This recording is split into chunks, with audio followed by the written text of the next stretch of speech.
everyone, and welcome back. You guys know Apple just loves to keep us in suspense when it comes to new products, right? Right, well.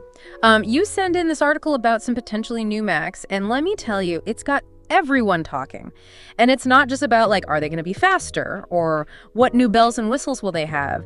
It's about what this means for, like, the whole future of computers, you know? We're talking Apple's M4 revolution, MacBook Pro, Mac Mini, and iMac shipping delays spark excitement. Okay.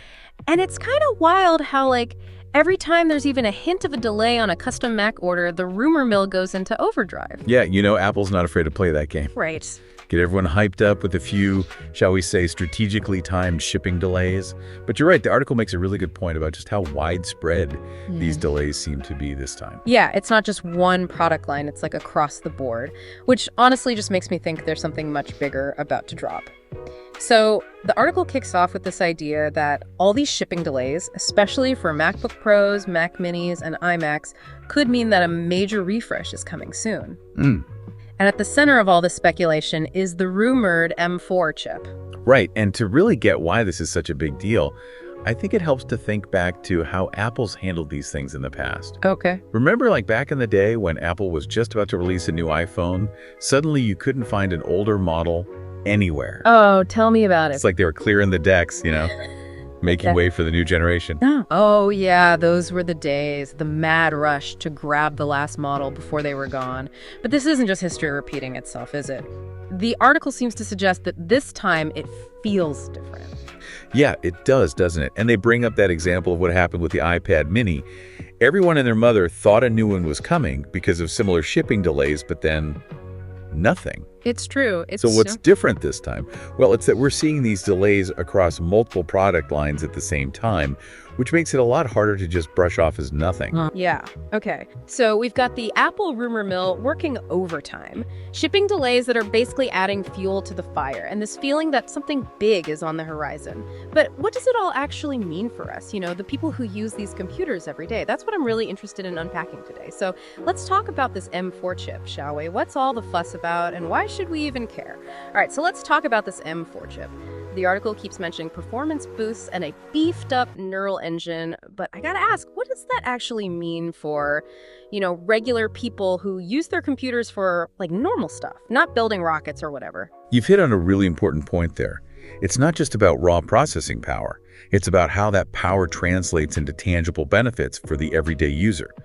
Let's take those performance boosts, for instance. The article suggests that the M4 could be significantly faster than previous generations. And that's even compared to the current M-series chips, which are already incredibly fast. Yeah, I was going to say, my current Mac is no slouch. So to hear that the M4 could be even faster, it's like, how is that even possible? Well, one of the things Apple's doing is what's called a die shrink. Okay. Essentially, they're finding ways to fit even more transistors onto the chip. And that allows it to process information much faster and more efficiently. So smaller is better in this case. Got it. But they also mentioned something about AI capabilities and this neural engine. What's that all about? All right, so Apple has been really leaning into on-device AI processing.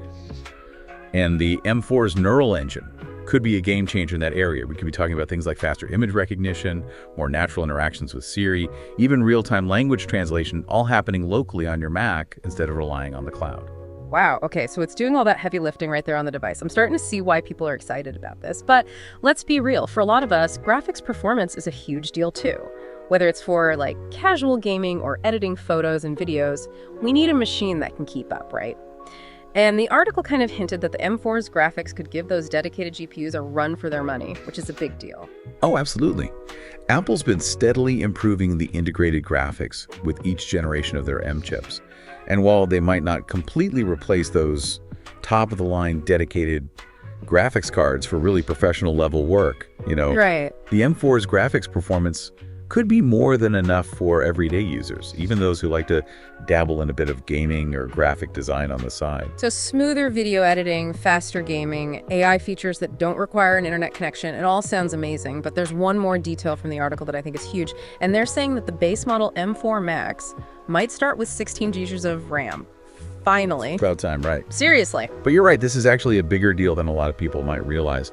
It's not just about Apple finally acknowledging that 8 GB of RAM is basically ancient history in 2024, although It definitely is that too. Yeah. It really signals a shift in how they see our computing needs evolving. Apps are becoming more demanding. We're multitasking on a whole other level. It's like Apple saying the future is here and it needs more memory. Right, that makes total sense. But I have to ask, what took them so long? It feels like we've been practically begging for more RAM for ages. That's the million-dollar question, isn't it? Yeah. Your guess is as good as mine. But hey, guess better late than never, right? Especially with all these other potential M4 advancements on the horizon. True that.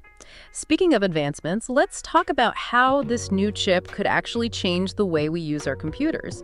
Because yeah, faster processing and better graphics are great, but how does that translate into a fundamentally different experience? You know what I mean? I see what you're saying. That's where things start to get really interesting. The article mentions Apple's move towards a unified memory architecture with the M4, which, in a nutshell, means that the CPU and GPU can now share the same pool of memory. Okay, now that sounds kind of technical. It does, but it's actually pretty simple. Break it down for me. So imagine you and I are working on a project together, Okay. and we both need access to the same set of files. In a traditional computer, those files would be stored in separate locations, so we constantly be making copies and sending them back and forth to each other. Right. But with unified memory, it's like we're both sitting at the same table, working off the same set of documents. Everything is instantly accessible to both of us, which makes the whole process much faster and more efficient. So it's like having a direct line of communication between the CPU and GPU instead of having to send a carrier pigeon back and forth every time they need to talk. Exactly. And this is especially beneficial for tasks that rely heavily on both the CPU and GPU, like video editing, 3D rendering, or even just browsing the web with a million tabs open. Right, that makes a lot of sense. But all this talk about the M4's potential has got me thinking, should I even consider buying a Mac right now? Or should I just wait and see what happens? It's the classic tech dilemma, right? Buy now or wait for the new shiny thing. So what's the verdict? Well, the article actually gives some pretty practical advice depending on your own personal situation. Like if you absolutely need a new Mac, like right now, today, then go for it. But I'd say stick to the base models. Those are the ones that are less likely to see big changes in the refresh, Yeah, that makes sense. I can see that. Who wants to drop a ton of cash on a new computer only to have a newer, fancier one come out a month later? Talk about buyer's remorse. Exactly. But on the other hand, if you can wait a few weeks, it might be worth it to see what happens. Those performance gains, and don't even get me started on that base 16 gigabyte of RAM, could be hard to resist. Oh yeah, for sure. I'm already tempted by that RAM upgrade alone.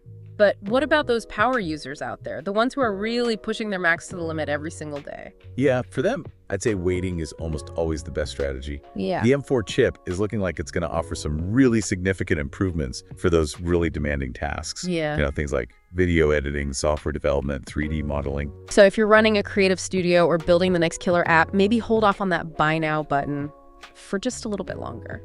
Got it. That makes sense. And what would you say to someone who's, maybe working with a tighter budget? Keep your eyes peeled for deals on the current Mac models once the new ones are announced. Apple retailers, they often offer discounts to try to clear out their inventory. So you might be able to snag a really great deal on a machine that's still incredibly capable, even if it's not the latest and greatest. I like it. Gotta love a good deal, right? Okay, so we've talked about the potential benefits of this mysterious M4 chip, the strategic brilliance, I guess you could say, behind these shipping delays, and even some practical buying advice for all of you out there. But this whole conversation has me thinking about the bigger picture here. This isn't just about shiny new Macs, is it? It feels like it's about Apple's vision for the whole future of computing, You're absolutely right. Remember we were talking about the whole system on a chip thing earlier? Yeah, saucy. Right, exactly. Well, when Apple designs its own chips, like they are now, it gives them an incredible amount of control over the entire user experience, from the hardware to the software. Right. It's like they're crafting this perfectly tailored experience.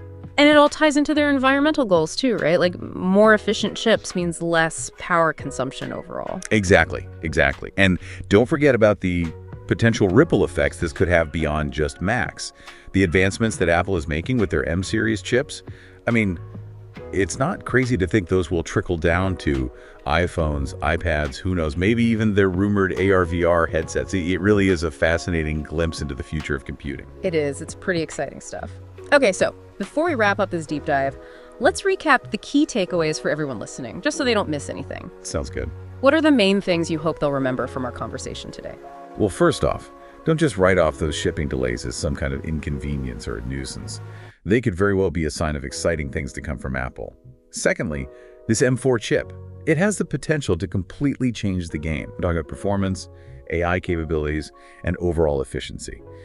And then finally, whether you decide to buy a new Mac now or wait really comes down to you. It's your individual needs, your budget, your patience.